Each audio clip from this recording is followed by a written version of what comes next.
শরীয়তপুরে আওয়ামী লীগের জটিকা মিছিল that's mean ছোট পরিসরে যে মিছিলগুলো সেগুলোকে সাধারণত জটিকা মিছিল বলা হয়।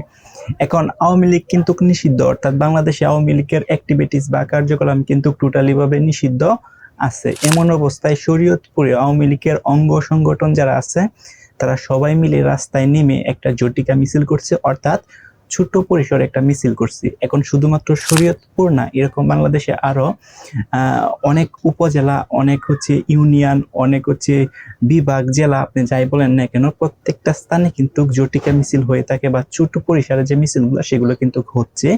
যদিও আওয়ামী লীগ নিষিদ্ধতা আছে বা ব্যান করা আছে রাইট নাও বাংলাদেশে, তারপরেও কিন্তু এই জটিকা মিছিলগুলো অনুষ্ঠিত হচ্ছে। তো শরীয়তপুরে এই যে জটিকা মিছিলটা অনুষ্ঠিত হয়েছে সেখানে খুব স্বল্প পরিমাণ কিছু আওয়ামী লীগের যারা সদস্য ছিল তারা এই জটিকা মিছিলে অংশগ্রহণ করে, এবং এক পর্যায়ে দেখা যায় ওই শরীয়তপুরের এক ইউপি চেয়ারম্যান, মানে ইউনিয়ন পরিষদ চেয়ারম্যান, যখন এই জটিকা মিছিলটা হচ্ছিল তখন তার যে ফেসবুক আছে, ফেসবুকে সেটাকে লাইভ সম্প্রসারণ করতেছিল। তার মানে দেখেন, এই যে মিছিলটা যেন হচ্ছে এটা তো স্থানীয়ভাবে যে মিছিলটা হচ্ছে এটা মানে সবাইকে জানানোর জন্য তার যে ফেসবুক পেজ আছে সেখানে কিন্তু এটাকে লাইভ মানে ব্রডকাস্ট করছে বা লাইভ সম্প্রচার করছে। এটাই বোঝানোর চেষ্টা করতে যে আওয়ামী লীগ কিন্তু আস্তে আস্তে অ্যাক্টিভ হচ্ছে, বা আওয়ামী লীগের যে অ্যাক্টিভিটিস গুলো আছে বা কার্যকলাপ গুলো আছে সেগুলো কিন্তু আস্তে আস্তে তারা যে নেতাকর্মী আছে তারা এই মিছিল মিটিং গুলো করতেছে।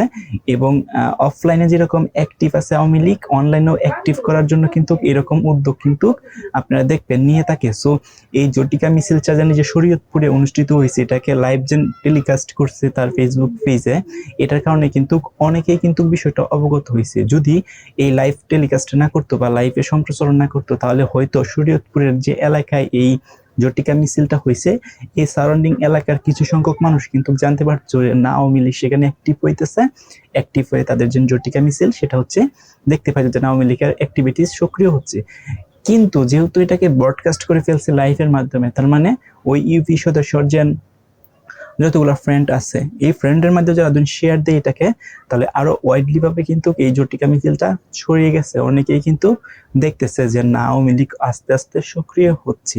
সো এই যে সক্রিয় হচ্ছে এটা দেখার পর অন্য জেলায় বা অন্য উপজেলায় যেখানে আওয়ামী লীগের অঙ্গ সংগঠন মোটামুটি অ্যাক্টিভ হচ্ছে সেখানে কিন্তু তারাও চেষ্টা করবে এরকম একটা জটিকা মিছিল করতো এবং অনলাইনে সেটাকে লাইভ টেলিকাস্ট করতো বা সম্প্রচার করার চেষ্টা করতো। সো আপনি যদি একটু খোঁজ খবর নিয়ে দেখেন তাহলে বাংলাদেশের প্রত্যেকটা বলতে কিছু কিছু এলাকায় কিন্তু এরকম আওয়ামী লীগের যে অ্যাক্টিভিটিস গুলো আছে বা কার্যকলাপ গুলো আছে সেগুলা কিন্তু আস্তে আস্তে সক্রিয় হচ্ছে।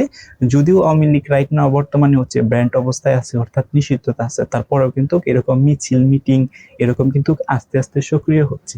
সো আপনাদের মতামত কি, কমেন্ট করে